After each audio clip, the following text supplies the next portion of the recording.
Nadie imaginó que el apache hambriento que tocó su puerta terminaría siendo el hombre más rico de toda la región y que su amor cambiaría para siempre dos mundos enemigos. En los vastos llanos de Sonora, donde el sol castigaba sin piedad y la supervivencia era un arte que pocos dominaban, vivía Isabel Torres en un rancho que había conocido mejores días. A los 28 años, esta mujer de cabello castaño y ojos verdes como esmeraldas había aprendido que la vida no regalaba nada a quienes nacían sin apellidos importantes. El rancho El Milagro había pertenecido a su difunto esposo Ricardo, un hombre bueno pero sin fortuna, que había muerto en un accidente con el ganado 2 años atrás. Desde entonces, Isabel luchaba sola contra las deudas, los prestamistas y el desprecio silencioso de un pueblo que consideraba impropio que una mujer manejara tierras sin la supervisión de un hombre. La madrugada del 15 de septiembre de 1885 comenzó como cualquier otra, con Isabel ordeñando las pocas vacas que le quedaban y preparando el queso fresco que vendía en el mercado de Magdalena. Pero las nubes oscuras que se acumulaban en el horizonte anunciaban una tormenta que cambiaría su destino para siempre. Cuando los primeros truenos retumbaron, Isabel corrió a asegurar los animales. El viento comenzó a ulular como un demonio furioso, arrancando las tejas del techo de la quesería. Los rayos iluminaban el cielo mientras la lluvia caía con fuerza devastadora. Esa noche, acurrucada en su pequeña casa mientras escuchaba cómo la tormenta destruía años de trabajo, Isabel lloró por primera vez en meses. No tenía dinero para reparar el techo y sin la quesería funcionando perdería el rancho en menos de 2 meses.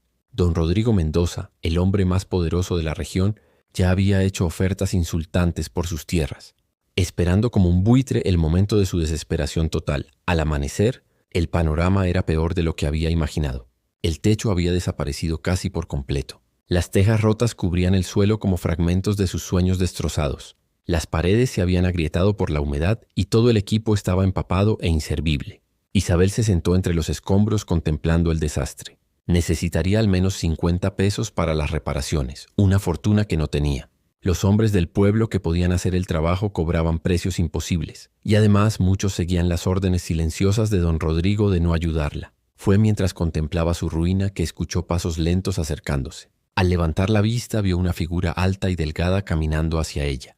Era un hombre de piel bronceada, cabello negro largo hasta los hombros y ojos oscuros que reflejaban tristeza profunda. Vestía pantalones de cuero gastados, una camisa remendada y llevaba un morral pequeño. El hombre se detuvo a unos metros y la observó con respeto. Isabel notó inmediatamente los rasgos que lo identificaban como apache y sintió un escalofrío de miedo mezclado con curiosidad. «Señora», dijo en español con acento marcado pero comprensible, «disculpe la molestia. He visto su techo destruido. Yo puedo arreglarlo». Isabel se puso de pie lentamente, evaluando la situación. «¿Cuánto cobraría?» El apache miró nuevamente el techo destruido. 3 comidas al día mientras trabajo y un lugar donde dormir. Nada más. La respuesta sorprendió completamente a Isabel. Los otros trabajadores pedían dinero que no tenía, pero este hombre solo quería comida y refugio. ¿Sabe realmente cómo reparar techos?, preguntó. «Mi pueblo construía casas que resistían tormentas peores que esta», respondió con orgullo contenido. «Trabajé en la construcción de la misión de San Xavier del Bac antes de que todo cambiara». Había dolor en esas palabras. «¿Cómo se llama?» «Majca», respondió simplemente. «Significa el que construye en mi lengua». Isabel tomó una decisión que sabía le traería problemas. «Está bien, Majca. Puede quedarse en el granero y comer conmigo, pero quiero el techo terminado en 1 semana. Estará terminado en 5 días, señora, y estará mejor construido que antes». Esa tarde, cuando Beatriz Gutiérrez, la lavandera más chismosa del pueblo, vio humo saliendo de la chimenea del rancho de Isabel y una figura extraña trabajando en el techo, corrió inmediatamente a contarle a don Rodrigo lo que había visto. Al amanecer del segundo día, Isabel despertó con el sonido rítmico de martillo contra madera. Desde su ventana vio a Majca ya trabajando, moviéndose con gracia y seguridad.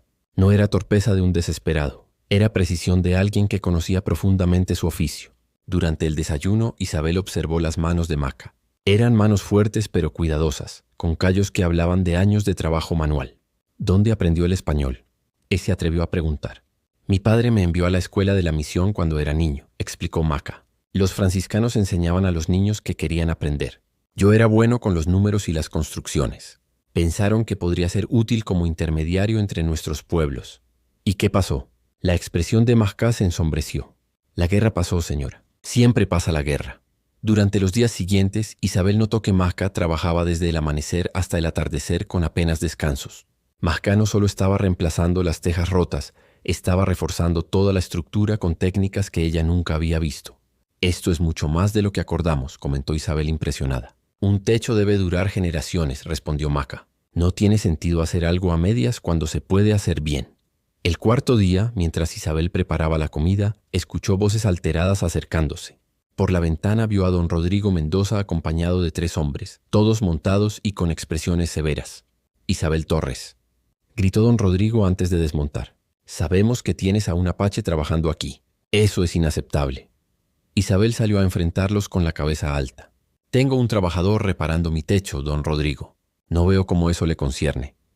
«Es un salvaje», rugió uno de los hombres.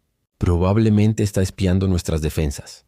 Mahka había bajado del techo al escuchar las voces. Se mantuvo a distancia respetuosa con las manos relajadas, mostrando que no representaba amenaza. «Ese hombre es un enemigo de nuestro pueblo», dijo don Rodrigo señalando a Mahka con desprecio. «Los apaches han matado a familias enteras en estas tierras». «Ese hombre está reparando mi techo», replicó Isabel con firmeza. «No ha mostrado ninguna agresividad. Ha trabajado honestamente a cambio de comida y refugio». Don Rodrigo se acercó amenazadoramente. «Te doy 24 horas para que lo eches. Si mañana al mediodía sigue aquí, tomaremos medidas». Después de que se marcharan, Isabel encontró a Mahka limpiando sus herramientas. «¿Puedo irme esta noche?», dijo sin mirarla. «No quiero traerle problemas». «No», respondió Isabel con determinación. «Usted ha trabajado honestamente. Merece terminar lo que empezó». Mahka la miró con intensidad. «¿Por qué arriesga tanto por un extraño?». Isabel pensó en la pregunta. «Porque todos merecen una oportunidad de demostrar quiénes son realmente. Y porque veo en usted a un hombre bueno que ha sufrido injusticias». El mediodía del quinto día llegó con un sol abrasador. Isabel vio una nube de polvo acercándose. Esta vez no venían solo don Rodrigo y sus 3 hombres, traían a una docena de pobladores armados con rifles. «Es hora de que te vayas», le murmuró Isabel a Mahka. «No», respondió él con calma. «Un hombre no huye cuando una mujer valiente ha arriesgado todo por defenderlo».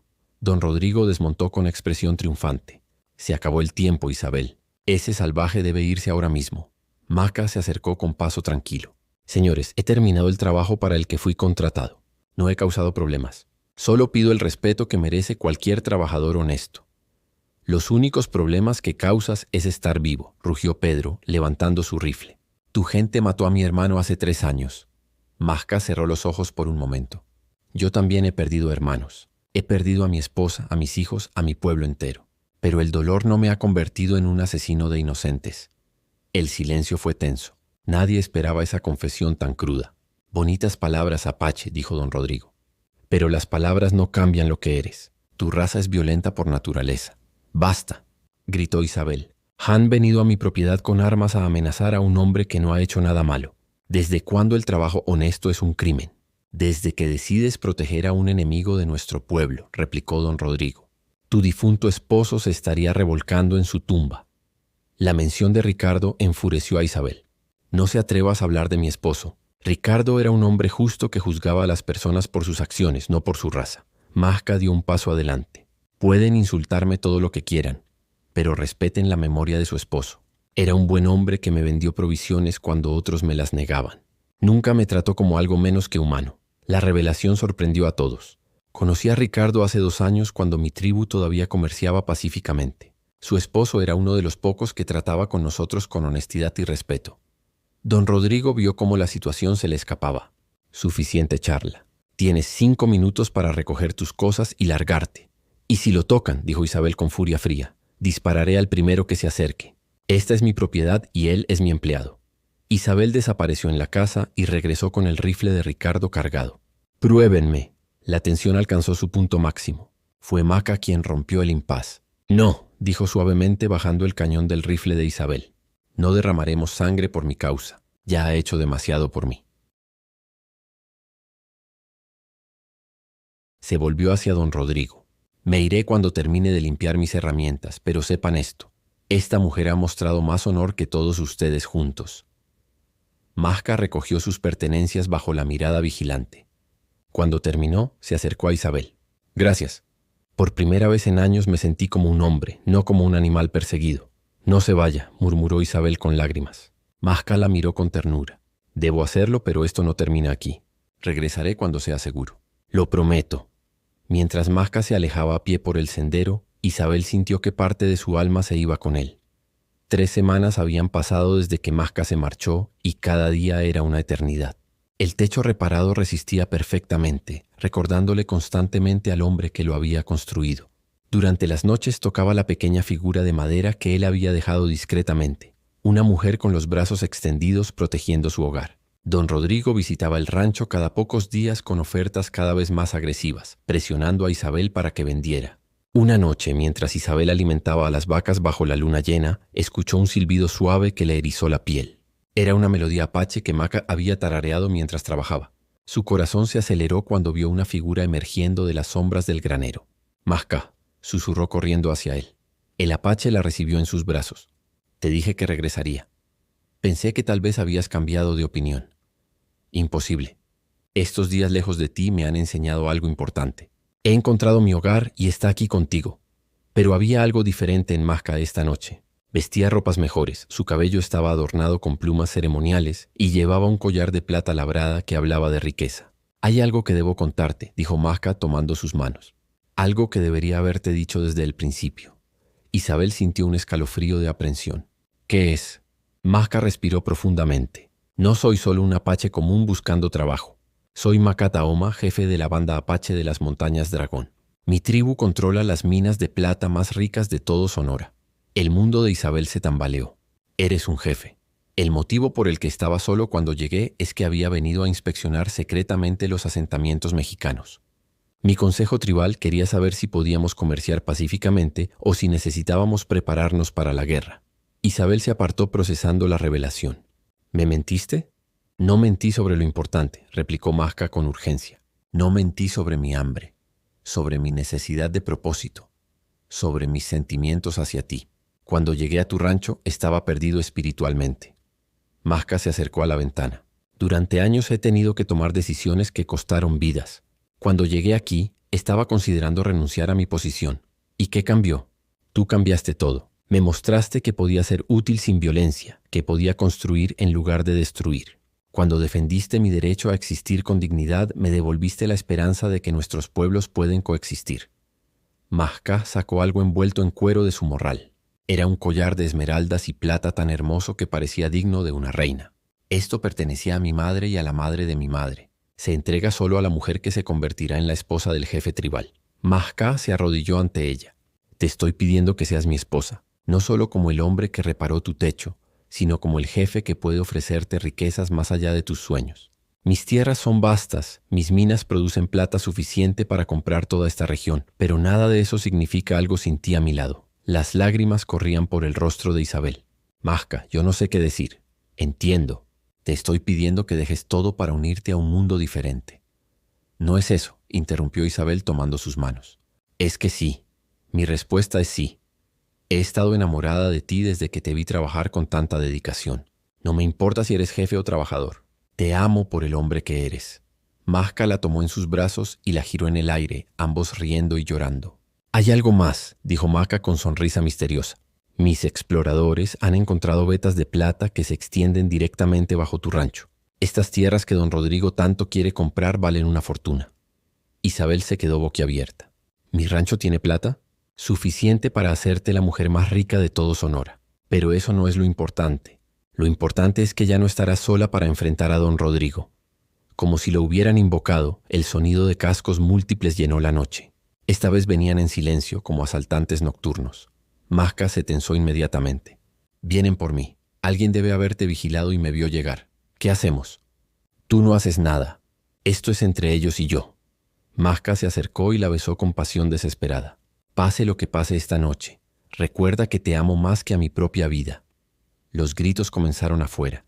«Sabemos que estás ahí dentro, Apache. Sal ahora. Me entregaré», decidió Masca.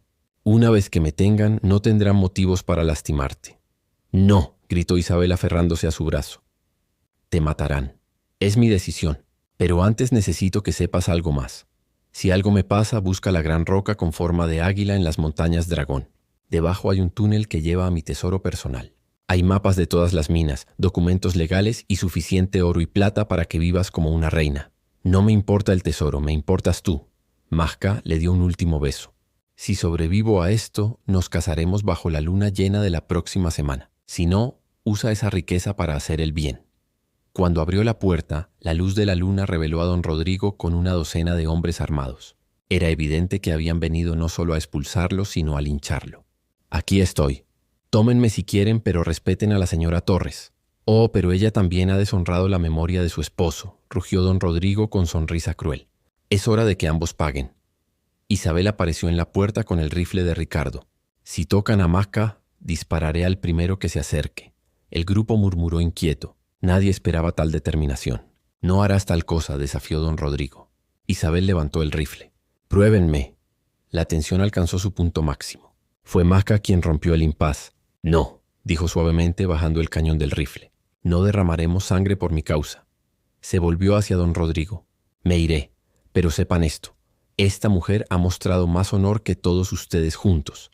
Fue en ese momento cuando el aire nocturno se llenó de un sonido que heló la sangre de todos. Era un ulular bajo y rítmico que parecía venir de las montañas circundantes. Los hombres de don Rodrigo se detuvieron, mirando nerviosamente hacia las sombras. ¿Qué diablos es ese ruido?, murmuró Pedro. El ulular se intensificó, multiplicándose hasta que pareció que las montañas mismas cantaban una canción de guerra ancestral. Masca sonrió por primera vez y esa sonrisa transformó completamente su rostro. ¡Mi gente! El sonido del llamado de guerra se extendía en todas las direcciones. Las sombras parecían moverse y cambiar de forma. Las primeras figuras comenzaron a materializarse desde las sombras. Como surgiendo de la tierra misma, guerreros apaches aparecieron desde todas las direcciones. Los hombres de don Rodrigo se agruparon instintivamente, dándose cuenta de que estaban siendo rodeados por una fuerza que superaba sus números. «¡Diablos!», exclamó uno. «Estamos rodeados». El pánico comenzó a extenderse. Estos eran hombres acostumbrados a intimidar viudas, no a enfrentar guerreros apaches. Fue entonces cuando del grupo se destacó una figura que hizo que incluso los más valientes sintieran terror puro. Era un hombre mayor montado en un magnífico caballo blanco, con cabello plateado decorado con plumas de águila real. «Sagrado cielo», murmuró Pedro. «Es Tahoma». El nombre corrió entre los hombres como un viento helado. Todos habían escuchado hablar de Tahoma, el mítico jefe apache que había resistido tanto a los ejércitos mexicanos como americanos durante décadas. Tahoma desmontó con gracia, acercándose lentamente al grupo de mexicanos que ahora parecían ratones atrapados. «Soy Tahoma, jefe supremo de todas las bandas apache de estas montañas», declaró en español perfecto. «Y el hombre que ustedes amenazan es mi hijo adoptivo, heredero de mi posición y toda mi riqueza». Las palabras golpearon a don Rodrigo como martillazos. No solo había antagonizado a un apache cualquiera, había declarado la guerra al heredero del jefe más poderoso de toda la región. «Esto es territorio mexicano», balbuceó don Rodrigo.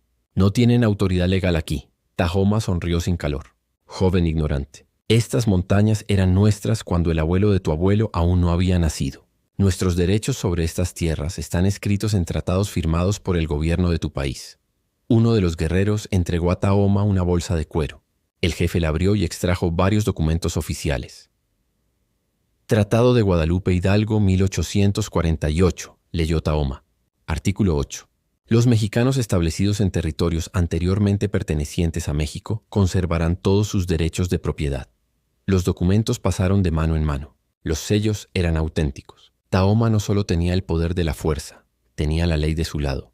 «Mis minas fueron legalmente registradas ante el gobierno mexicano en 1847», continuó Tahoma. «Tengo más derecho legal a estar en estas tierras que cualquiera de ustedes, incluyendo a tu familia, don Rodrigo Mendoza». La mención específica de su nombre hizo que don Rodrigo se tambaleara. «De hecho», continuó Tahoma, «mis registros muestran que las tierras que tu familia reclama fueron compradas con oro robado de una de mis caravanas en 1852. Podría presentar una reclamación legal que te dejaría en la calle mañana mismo». El silencio fue profundo. Don Rodrigo y sus hombres acababan de descubrir que habían provocado a alguien que tenía todos los recursos para destruirlos. Isabel había observado desde la puerta con el rifle aún en manos temblorosas. La revelación de que Masca era el hijo adoptivo del legendario Tahoma la había dejado sin aliento. «Pero eso no es lo más importante esta noche», continuó Tahoma, dirigiéndose hacia Isabel. «Lo importante es que mi hijo ha encontrado a una mujer que lo ama por quien es realmente, no por lo que posee». Tahoma se detuvo frente a Isabel y, para sorpresa de todos, se inclinó en una reverencia profunda. Señora Torres, su difunto esposo Ricardo era conocido entre mi gente como un hombre de honor. Comerció honestamente con nosotros cuando otros buscaban engañarnos. Su memoria es venerada en nuestros campamentos. Las lágrimas comenzaron a rodar por las mejillas de Isabel al escuchar hablar de Ricardo con tal respeto. Mahca me ha contado toda la historia, continuó Tahoma. Cómo usted lo defendió cuando todo su pueblo se volvió contra él. Cómo arriesgó su seguridad por proteger a un extraño. Eso no es simplemente bondad, señora. Eso es verdadero valor. El jefe se volvió hacia don Rodrigo y sus hombres. Durante generaciones ustedes han tratado a mi pueblo como animales salvajes. Han roto tratados sagrados, han robado nuestras tierras, han matado a nuestros niños. Pero esta mujer extraordinaria nos ha demostrado que existen mexicanos honorables. Tahoma hizo una señal y varios guerreros aparecieron llevando cofres de madera finamente tallada. Los colocaron en el suelo y los abrieron. El contenido hizo que todos contuvieran el aliento. Oro en barras brillaba bajo la luna. Plata labrada con diseños intrincados relucía. Esmeraldas del tamaño de huevos de codorniz despedían destellos verdes. Perlas perfectas brillaban como pequeñas lunas. Esta es la dote que ofrezco por la mano de la señora Torres para mi hijo, anunció Tahoma. Más riqueza de la que sus ojos han contemplado jamás. Don Rodrigo miraba los tesoros con una expresión que mezclaba avaricia, terror y comprensión de la magnitud de su error. Pero hay mucho más que deben saber, continuó Tahoma. Las tierras de la señora Torres se asientan directamente sobre las vetas de plata más ricas que nuestros expertos han descubierto en un siglo. Su valor real supera todo lo que don Rodrigo posee, multiplicado por 20. El hombre que había amenazado a Isabel con tanta arrogancia ahora parecía haberse encogido físicamente. Pero toda esta riqueza material es secundaria, intervino Mahca acercándose a Isabel y tomando sus manos. La verdadera fortuna no reside en oro ni plata, sino en encontrar a alguien que ama tu alma. Tahoma sonrió con orgullo paternal. Precisamente por eso sé que mi hijo será un gran jefe. Ha aprendido la lección más importante, que el poder verdadero emana del respeto ganado, nunca del miedo impuesto. El jefe se dirigió a don Rodrigo con autoridad que no admitía discusión. Tienen exactamente 2 opciones. Pueden marcharse ahora mismo y vivir en paz, respetando a la nueva familia que se formará esta noche sagrada. O pueden persistir en su hostilidad y enfrentar las consecuencias de haber declarado la guerra a todas las tribus apache unidas bajo mi liderazgo. La amenaza no era vana. Todos sabían que Tahoma controlaba una confederación que se extendía por miles de kilómetros. Declararle la guerra significaba condenar a muerte a toda la región. Don Rodrigo y sus hombres se retiraron en silencio, sepulcral, derrotados no por violencia, sino por la revelación de su propia insignificancia. 3 semanas después, bajo la luna llena que Mahca había prometido, se celebró la boda más extraordinaria que la región había presenciado. El padre Antonio, el único sacerdote con suficiente valor para oficiar, combinó tradiciones cristianas con rituales apache en una celebración que simbolizaba la unión de 2 mundos antes enemigos. Isabel vestía un traje confeccionado con las sedas más exquisitas, pero conservó prominentemente el collar de esmeraldas. Mahca vestía ropas ceremoniales que proclamaban su estatus, pero en sus manos llevaba con orgullo la pequeña figura de madera que había tallado.